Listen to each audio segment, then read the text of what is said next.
Special কিছু খেতে ইচ্ছে করলে প্রথমেই যে রেসিপিটার নাম মনে আসে সেটা হচ্ছে বিরিয়ানি। আর সেটা যদি মটন বিরিয়ানি হয় তাহলে তো কোনো কথাই নেই।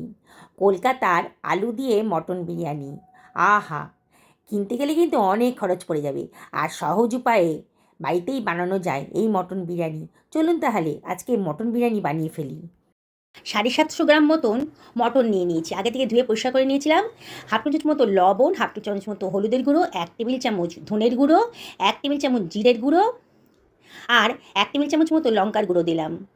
আর দিয়ে দিচ্ছি 1 টেবিল চামচ আদা রসুনের পেস্ট। 3 টেবিল চামচ মতো দই ভালো করে ফেটিয়ে রেখেছিলাম, ওটাও দিয়ে দিলাম। দিয়ে এবারে এর ভেতর আমি দিয়ে দিচ্ছি 1 টেবিল চামচ মতো বিরিয়ানি মশলা। এবারে এর ভেতর দিয়ে দেবো 2 টেবিল চামচ মতো সর্ষের তেল। দিয়ে সব কিছু খুব ভালো করে মাখিয়ে নেব।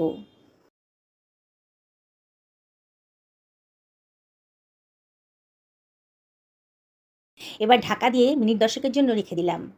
আমি এখানে বাসমতি চাল নিয়ে নিয়েছি, বাসমতি আতপ চাল। দিয়ে এটাকে আমি জল দিয়ে ভালো করে ধুয়ে নিচ্ছি। আমি আমাদের প্রয়োজন মতন 2 বাটি চাল নিয়েছি। আপনারা আপনাদের পছন্দ মতো চালটা নেবেন। 2 থেকে 3 বার চালটাকে ভালো করে ধুয়ে নিয়ে পরিষ্কার জলে আমি এটাকে ভিজিয়ে রাখবো। আধ ঘন্টা থেকে 45 মিনিট এটাকে আমি ভিজিয়ে রাখবো। তাতে তেল গরম করতে দিয়ে দিয়েছি, সর্ষের তেলেই রান্নাটা করব। 1 চিমটা লবণ দিয়ে দিলাম, তাহলে সর্ষের তেলের কাঁচা গন্ধটা আর থাকবে না। এবার দিয়ে দিলাম কেটে রাখা পেঁয়াজ কুচিটা, আর সামান্য 1 চিমটা হলুদের গুঁড়ো আর লঙ্কার গুঁড়ো দিলাম, জাস্ট কালারের জন্যে। সুন্দর করে ভাজা হয়ে গেছে, পেঁয়াজটা সুন্দর একটা কালার এসে গেছে। এইবার সমস্ত পেঁয়াজগুলোকে আমি তুলে রাখছি। পেঁয়াজটা ভাজার পর আলুগুলোকে দিয়ে দিলাম। তার মধ্যে দিয়ে দিলাম সামান্য একটুখানি হলুদের গুঁড়ো আর সামান্য একটুখানি কাশ্মীরি লঙ্কার গুঁড়ো আর একটুখানি হাফ টেবিল চামচ মতো লবণ দিয়ে দিলাম। দিয়ে আলুটাকে একটুখানি ফ্রাই করে নেবো। সমস্ত আলুগুলোকে আমি তুলে নিলাম। এবার ওই তেলের ভেতর দিয়ে দিলাম গোটা গরম মশলা। গরম মশলার পরিমাণটা একটু বেশিই দেবেন। আর দিয়ে দিলাম হাফ টি চামচ মতো গোটা জিরে। সুন্দর একটা গন্ধ বেরোতে আরম্ভ করেছে। গ্যাসের ফ্লেমটা কিন্তু এই সময় লোতে রেখে দেবেন। এইবারে ম্যারিনেট করা মটনটা এর ভেতর দিয়ে দিচ্ছি। দিয়ে এর ভেতর দিয়ে দিলাম আরও 1 টেবিল চামচ মতো আদা রসুন বাটা। আর দিয়ে দিচ্ছি 1 টেবিল চামচ মতো কাশ্মীরি লঙ্কার গুঁড়ো কালারের জন্যে। আর দিয়ে দিলাম 1 টেবিল চামচ জিরের গুঁড়ো, 1 টেবিল চামচ ধনের গুঁড়ো। আর যে পেঁয়াজটা ভেজে রেখেছিলাম বেরেস্তাটা, তার কিছুটা অংশ দিয়ে দিলাম আর সামান্য একটুখানি রেখে দিলাম, এটা পরে কাজে লাগবে। এবারে আমি সব কিছু ভালো করে মিশিয়ে নিচ্ছি। গ্যাসের ফ্লেমটা হাইতেই রেখেছি আর অনবরত কিন্তু নাড়তে হবে। নেড়ে নেড়ে মাংসটাকে ভালো করে কষিয়ে নেব।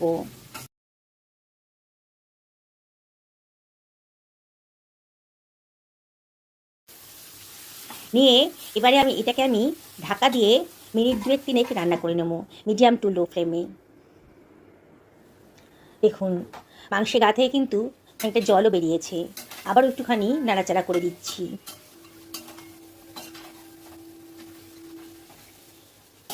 এবারে ভেজে রাখা আলুটাও আমি দিয়ে দিলাম এর ভেতরে। দিয়ে সব কিছু ভালো করে মিশিয়ে নেব।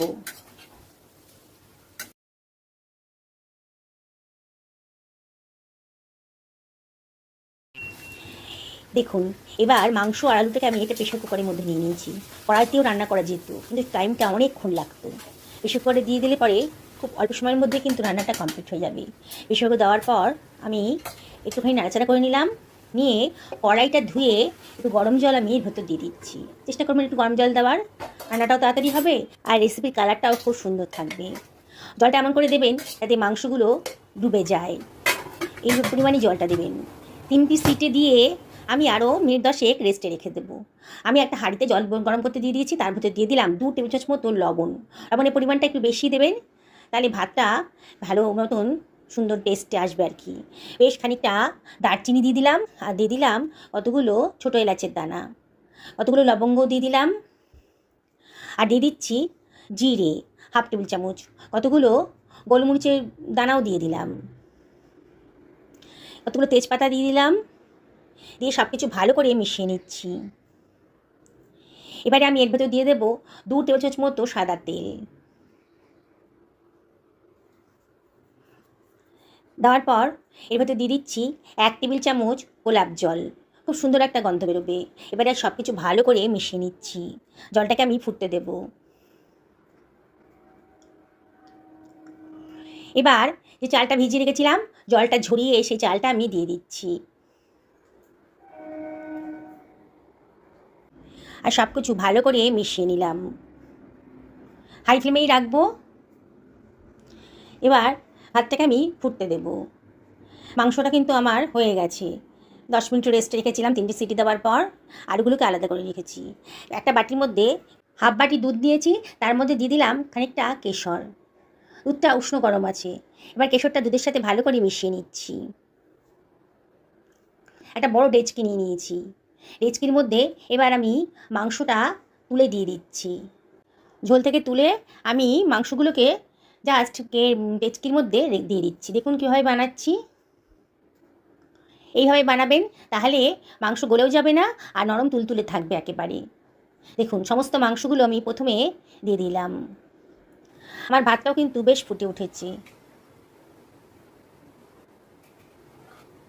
এবার ভাতটাকে একটু চেক করে দেখতে হবে।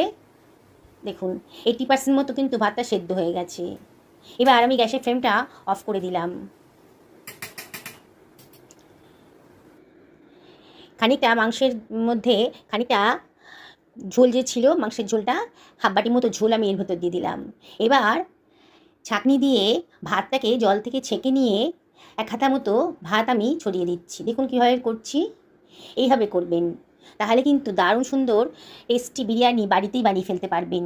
একেবারে হোটেল রেস্টুরেন্টের থেকেও বেশি স্বাদিষ্ট। দেখুন আমি মাংসের ওপরে একটা ভাতের লেয়ার এইভাবে আমি দিয়ে দিলাম। খুবই সোজা, একেবারে সোজা ঘরোয়া পদ্ধতিতে বানিয়েছি। তেজপাতাগুলো ফেলে দিচ্ছি। এবারে আমি ভাতের লেয়ারটা দেওয়ার পর ভেজে রাখা আলুগুলো দিয়ে দিচ্ছি। তারপরে দিয়ে দিচ্ছি হাফ বাটি মতো ঝোল, মাংসের যে ঝোলটা ছিল সেটা দিয়ে দিলাম। এবারও খানিকটা বেরেস্তা এরপরে ছড়িয়ে দিচ্ছি। আবারও ভাতের একটা লেয়ার দিয়ে দেব।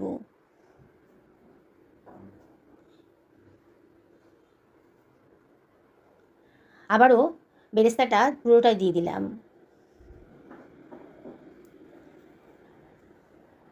দেখুন বন্ধুরা, কত তাড়াতাড়ি কত সুন্দর একটা রেসিপি বাড়িতেই তৈরি হয়ে গেল। এবারে আমি আবারও যে ভাতটুকু ছিল পুরো ভাতের লেয়ারটাই ওপরে দিয়ে দিচ্ছি। আমার কেশরটা কিন্তু দুধের সাথে ভালো করে মিশে গেছে দেখুন। এবারে আমি এর ভেতরে দিয়ে দিচ্ছি 2 টেবিল চামচ মতো বিরিয়ানি মশলা। দুধের সাথেই মিশিয়ে দিলাম বিরিয়ানি মশলাটা। আর দিয়ে দিচ্ছি মিঠা আতর। যে কোনো গ্রসারির দোকানেই পাবেন এই মিঠা আতরটা। দারুণ সুন্দর টেস্ট আসে, পুরো বিরিয়ানি বিরিয়ানি গন্ধ লাগে একদম। এটা দিলে পরে সবাই বুঝতে পারবে যে আপনি বাড়িতে বিরিয়ানি বানাচ্ছেন। দেখুন ভালো করে দুধের সাথে মশলা আর মিঠা আতরটা মিশিয়ে নিয়েছি। এবারে আমি এরপরে ছড়িয়ে দিলাম ভাতের লেয়ারটার উপরে এই মশলাটা, দুধটা ছড়িয়ে দিলাম। আরও হাফ বাটি মতন মাংসের ঝোল এরপরে দিয়ে দিচ্ছি। আমি এবার দেখুন সাইড দিয়ে একটু আটা মেখে রেখেছিলাম, গোল করে সাইড দিয়ে পাকি পাকি দিয়ে দিচ্ছি। দমে বসাবো তো সেজন্য এরম করে দিচ্ছি। দেখুন খুব সুন্দর করে দেওয়া হয়ে গেছে। এবারে এর ভেতর দিয়ে দিচ্ছি আমি 2 টেবিল চামচ মতো গাওয়া ঘি, দারুণ সুন্দর গন্ধ বেরোবে। তার মধ্যে দিয়ে দিচ্ছি 4 থেকে 5 টেবিল চামচ মতো গুঁড়ো দুধ।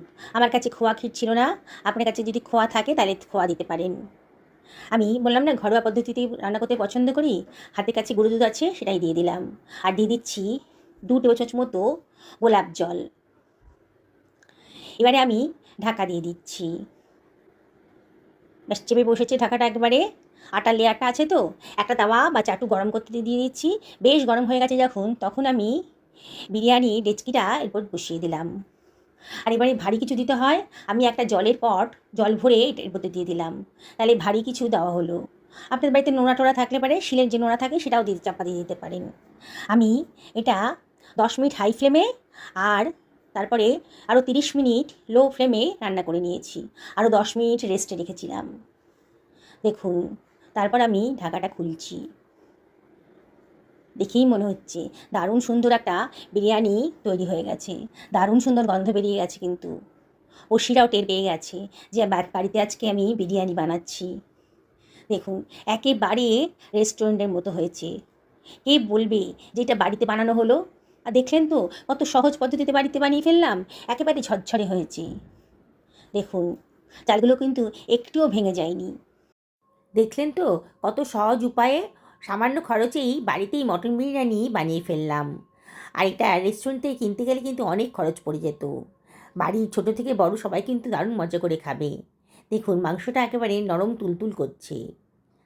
একেবারে মুখে দিলেই মিলিয়ে যাবে।